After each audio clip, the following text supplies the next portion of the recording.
we assemble a group of artists to come to Midnight Circus, the first thing we tell them is that we are not just inviting you to be a member of our company, we are inviting you to be a member of our family. My, music is sing, so on makes me say, oh my! Because we literally rehearse in our backyard. And we eat together, we live together, we work together, so.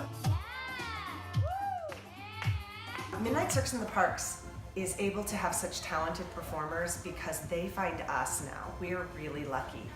In 2014, we were the first and only American troupe to ever be invited to play the Montreal Circus Festival. So we brought our tent and our style of performance to the heart of contemporary circus, and we set up and we ran there. We were warmly received, you know, and really it set up a great relationship between us and Montreal. Both the school and the performers and just that whole community there. And then jump ahead 4 years, and we've had 4 years of these world-class performers come in and have great experiences touring Chicago, every corner of Chicago, and experiencing the city and getting to do circus in a one-ring intimate setting. And so they've gone out and they've told their friends, and their friends happen to be people they work with in Switzerland and Sweden and France and Mexico and Canada and Australia. And so pretty soon we're getting more and more emails from all over the world. What's happening in Chicago? We want to be a part of that. We have a lot of great professional artists in the show, and then we also have our children in the show, and we also have our dogs in the show, which are rescued pit bulls. So rehearsals can be challenging at times, but everyone's really generous and supportive. I mean, they're great. Some of the greatest teachers for our kids are the other acrobats. You know, we're very fortunate that our kids have grown up around them and get to rehearse with them because they've learned a lot, and vice versa. I think our acrobats have learned some patience working with our kids and our dogs.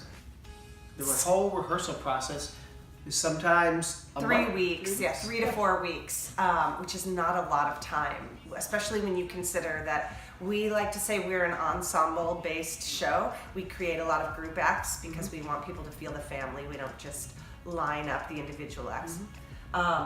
So it's a short amount of time to create a show out of nothing. Fortunately, we have a lot of returning people, so we have developed a vocabulary and a sort of a shorthand where when our performers get together, we can say, oh, we're going to do that thing, remember, we're going to do the intermission bit, and people are like, they don't know what the intermission bit's going to be, but they know the tone of it already. So. And they're wildly talented, they're trusting, and they're game. They're totally with it and for it from the day they arrive. So we're able to do a lot in a very short time. So I think you see a great amount of skill in the ring because our performers are full-time performers. They rehearse hours every day, year-round. So you see, when you come into the ring and you see that 5 minutes of exceptional high-level acrobatics, you're watching a lifetime of work.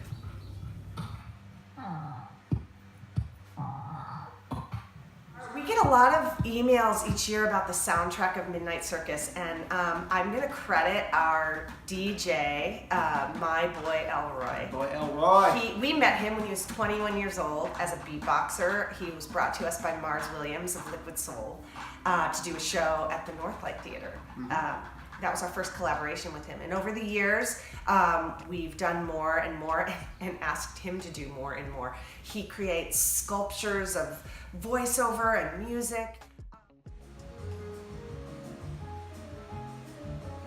You know, last year, for example, I think we were in a transitional phase with the circus and with our lives, and so many of our acrobats, whether they were new acrobats or previous acrobats, were kind of going through some epic changes in their lives. And so the whole idea of walking through a door, closing the door on kind of what used to be, and then opening and being open to new possibilities and new experiences. And so that doorway just kind of came out of nowhere for us, I think, and everywhere. Then we started playing with the doorway, and pretty soon that became the focal point of the show.